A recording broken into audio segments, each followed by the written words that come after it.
Hi namaste, welcome back to rainbow food and lifestyle channel. ಇವತ್ತು egg dosa ಮಾಡ್ತಾ ಇದ್ದೀನಿ. ಇದಕ್ಕೆ ಸಾಮಾನ್ಯವಾಗಿ ಎಲ್ಲರೂ ಹೇಗೆ ದೋಸೆ ಬ್ಯಾಟರ್ ರೆಡಿ ಮಾಡ್ಕೊಳ್ತಾರೋ ಅದೇ ರೀತಿ ನಾನು ಅಕ್ಕಿನ 8 ತಾಸು ನೆನೆ ಇಟ್ಟು ಅಕ್ಕಿ ಮತ್ತು ಉದ್ದಿನಬೇಳೆ, ಸ್ವಲ್ಪ ಮೆಂತ್ಯಕಾಳು, ಸ್ವಲ್ಪ ಕಡಲೆಬೇಳೆನ 8 ತಾಸು ನೆನೆ ಇಟ್ಟು ನೈಟ್ ರುಬ್ಕೊಂಡು ಮರುದಿನ ಬೆಳಗ್ಗೆ ದೋಸೆ ಮಾಡಲಿಕ್ಕೆ ಬ್ಯಾಟರ್ ರೆಡಿ ಮಾಡಿಟ್ಕೊಂಡಿದ್ದೀನಿ. ಈ ಬ್ಯಾಟರ್ಗೆ 2 ಟೇಬಲ್ ಸ್ಪೂನ್ ಬೊಂಬಾಯಿ ರವೆ ಹಾಕ್ಕೊಳ್ತಾ ಇದ್ದೀನಿ. ರುಚಿಗೆ ತಕ್ಕಷ್ಟು ಉಪ್ಪು ಹಾಕಿ 1 ಟೀ ಸ್ಪೂನ್ ಸಕ್ಕರೆ ಹಾಕಿ ಮಿಕ್ಸ್ ಮಾಡ್ಕೊಳ್ತಾ ಇದ್ದೀನಿ. ನೆಕ್ಸ್ಟ್ ಒಂದು ಬೌಲಿಗೆ 1 ಸ್ಪೂನ್ ಖಾರದ ಪುಡಿ, 1 ಟೀ ಸ್ಪೂನ್ ಧನಿಯಾ ಪೌಡ್ರ್, ಸ್ವಲ್ಪ ಚಾಟ್ ಮಸಾಲ ಹಾಕಿ ಮಿಕ್ಸ್ ಮಾಡ್ಕೊಳ್ತಾ ಇದ್ದೀನಿ. ನೆಕ್ಸ್ಟ್ ಗ್ಯಾಸ್ ಮೇಲೆ ತವ ಇಟ್ಟಿದ್ದೀನಿ.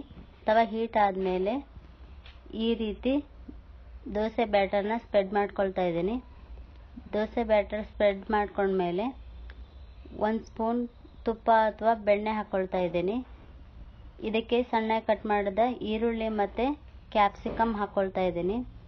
ಇದನ್ನು ಈ ರೀತಿ ಸ್ಪ್ರೆಡ್ ಮಾಡ್ಕೊಂಡ್ಮೇಲೆ ಇದಕ್ಕೆ ಸ್ವಲ್ಪ ಪ್ರಿಪೇರ್ ಮಾಡಿಟ್ಟುಕೊಂಡ ಮಸಾಲೆ ಪೌಡ್ರನ್ನು 2 ಸ್ಪೂನ್ ಹಾಕಿ ಸ್ಪ್ರೆಡ್ ಮಾಡ್ಕೊಳ್ತಾ ಇದ್ದೀನಿ. ಆಯಿಲ್ ಬೇಕಿದ್ದರೆ ಹಾಕ್ಕೊಳ್ಬೋದು.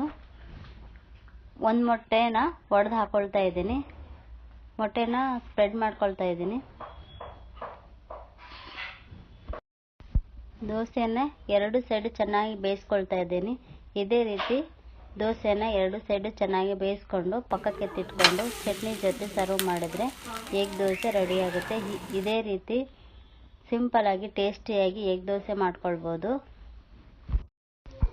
ಇದೇ ರೀತಿ ಎಗ್ ದೋಸೆನ ನೀವು ಟ್ರೈ ಮಾಡಿ ಟೇಸ್ಟ್ ಹೇಗಿದೆ ಅಂತ ಹೇಳಿ ನಮ್ಮ ಕಮೆಂಟ್ ಬಾಕ್ಸಲ್ಲಿ ಕಮೆಂಟ್ ಮಾಡಿ. Thank you for watching.